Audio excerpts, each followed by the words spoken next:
Tere! Mida sina täna unes nägid?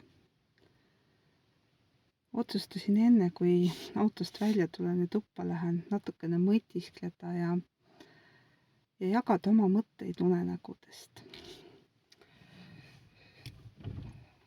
See teema võimaldab palju ja erinevalt läheneda, aga ma tooksin välja 3-4 unenäo eri tüüpi. Ja võib-olla siis tooksin mõne näite ka. No kõige tavalisemad on need unenäod, mis peegeldavad päevasündmusi. Ja nende eesmärk ei olegi muud kui kogemuste kinnistamine või siis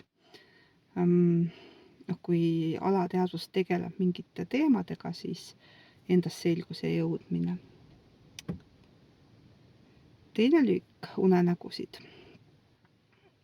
on kohtumised eelmiste elude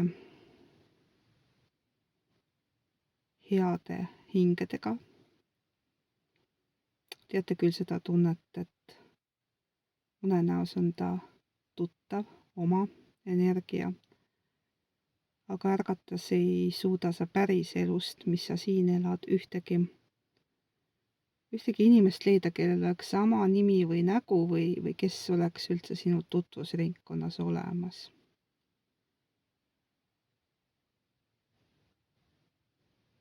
Siia gruppi liigitaksin ma võib-olla ka lahkunud lähedastega kohtumise, mis ei ole otseselt ei hoiatavad unenäod, vaid need ongi justkui hingemälestused ja sellised helged kokkupuuted, näitamaks, et see kontakt on alles.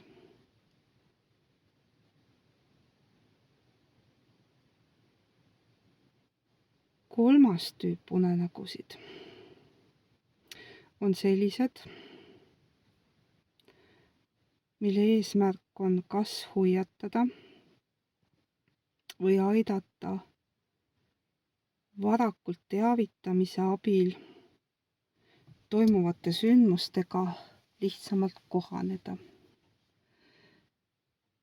Ja siin ma toongi nüüd näiteks oma esimese mälestuse unenägude maailmast. Ja tavaliselt on sellised unenäod ka korduvad.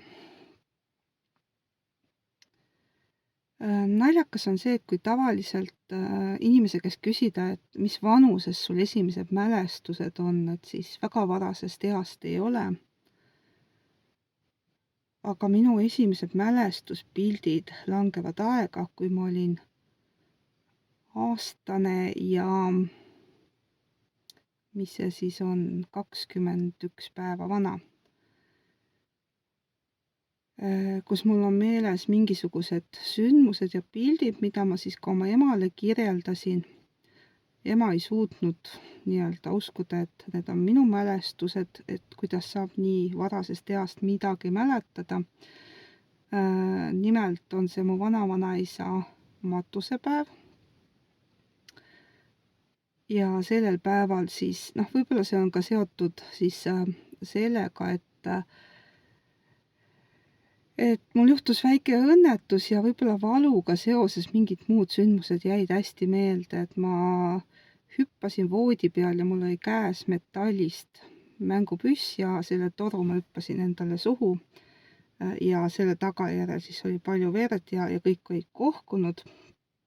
Mu ema algul arvas, et ma mäletan neid stseene teiste kirjelduste järgi, aga kui ma lisasin mingeid üksikuid detaile, mida keegi varem ei olnud rääkinud, aga meenutades tulid need talle meelde, siis ta tõesti kinnitas, et need on mälestused, mitte siis mingid muud pildid. Aga nüüd unenägude juurde tagasi tulles, selle sündmuse järel ma hakkasin nägema peaaegu igal öösel korduvat unenägu. sellest, kuidas me seisame terve perega külmkapi ees poolkaares, külmkapi uks on avatud, kõik on hirmul, kõik on tardunud, keegi liigutada ei saa.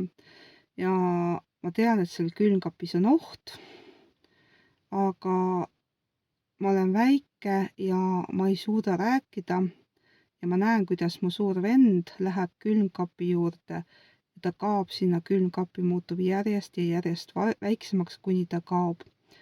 Ma karjun, raputan täiskasvanuid, aga keegi mind ei kuule.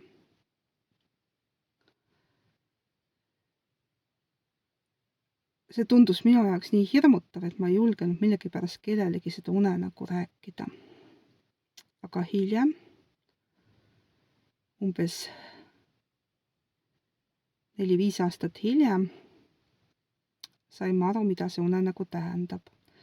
Ja naljakas, mille pärast lapsel võivad süümepiinad tekkida, et ma mõtlesin vahepeal, et äkki siis minu pärast see õnnetus juhtuski, et ma ei rääkinud oma unenägu varakult, aga nüüd ma tean, et see oli tegelikult saatuse poolt mulle saadetud ettehoiatus, et ma võtaksin neid sündmusi rahulikumalt. Ja ma nägin seda unenägu täpselt nii kaua, kuni jaanuarist 1982. See oli talv, tuisk, hästi külm ilm oli. Ja mu vend, kes õppis juba metsandust, kodust kaugel, tuli vaheajaks koju ja sooritas enesetapu. Ja see situatsioon oli sarnane unenäoga selles mõttes, et see külmkapp oli see külm loodustuisk õues. Aga millegipärast õhtul teleri ees, toona mu vanemad olid veel nooremad, aga ei tea, miks nad jäid magama. Ja kui ma nägin, kuidas mu vend võttis püssi ja läks, ma sain aru, et midagi hakkab toimuma, aga mul ei õnnestunud kedagi üles ajada. Et ma olingi see, kes raputas, karjus, aga nad lihtsalt ei kuulnud.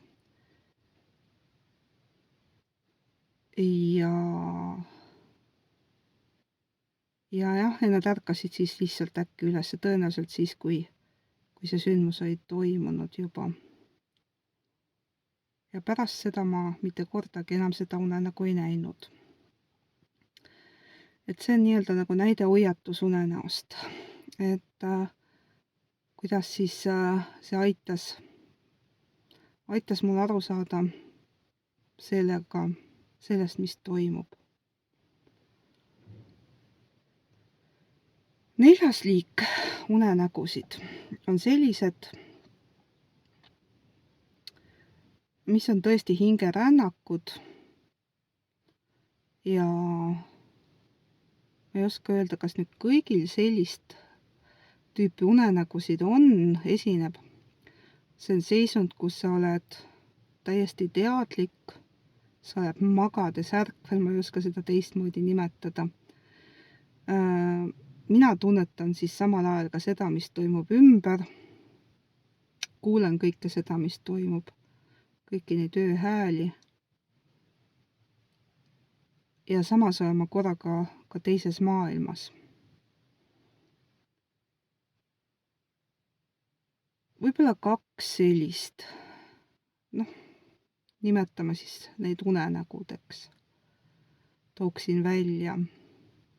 Esimene sarnane kogemus oli mul siis, kui mul üks onudest kopsuvähki hakkas surema või ta oli siis juba surnud. Aga matused vist ei olnud veel toimunud või olid, see ei olegi tähtis ja ma ei mäleta seda hästi. Aga ta tuli minu juurde ja ütles, et ta ei julge üle Toonela jõe minna. Ta ei tea, mis teda seal ees ootab ja ta ei tea, mis nüüd saab. täiesti tundsin selle hinge kohalolu, hoidsin tal siis käest kinni ja me läksime siis selle jõe kaldale, kus paadimees juba ootas. Ja ma teadsin, et ma ei tohi seda vett käega puutuda, et mina ei tohi seda puutuda, et kui see onu puutub, siis see on täitsa, sellest ei ole midagi. Aga mina saan tulla ainult piirini, et ma ei tohi piiri ületada. Ja siis ma ütlesin talle midagi rahustavat, mida ma siin kordama ei hakka, mis on tema enda eluloo ja lähedastega seotud.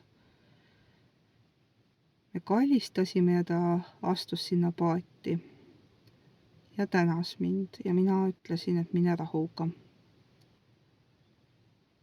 Sellest ajast peale ma seda onu unes näinud ei ole. Ja mul on kuidagi nagu helge või hea tunne, et temaga on kõik hästi ja korras. Panen siia alla ka ühe luuletuse põhjal tehtud laulukese, mis seda sama emotsiooni või hetke kirjeldab. Aga siia on sisse laulukesse põimitud ka siis teine taoline kohtumine. Kui mu teine onu suri, siis ma nägin, et sellist tund jällegi see, et ühest küljest ma teadsin, et ma olen voodis ja magan ja teisest küljest ma nagu päriselt olin oma köögis, köögi aken oli lahti ja mu isa kaksikvend tuli siis sinna akna taha, naeris ja ütles, et küll on tore sind näha, hoia siis minu omadel ka silm peal, aga kõige tähtsam on see, et sa enda eest hoolitseksid, sest sa oled väga-väga väärtuslik. Sa oled meie suguvõsa majakas. Ärkasin üles ja ma ei osanud sellest suurt midagi arvata. Alles hiljem sain aru, mida see majaka sümbol minu jaoks tähendas.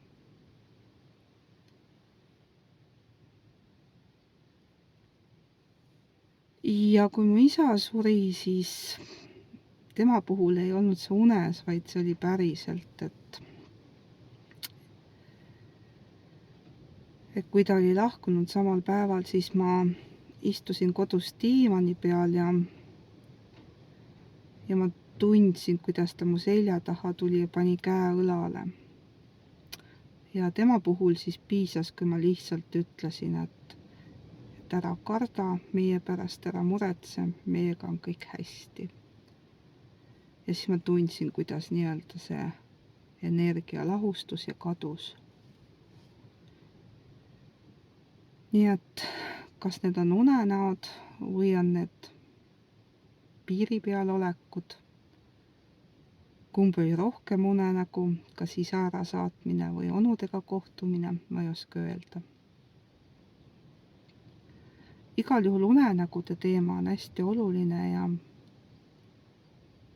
võib-olla kellegi jaoks oli see pisikene videoke oluline. Kohtume järgmisel korral järgmiste teemadega ja ilusat päeva sulle!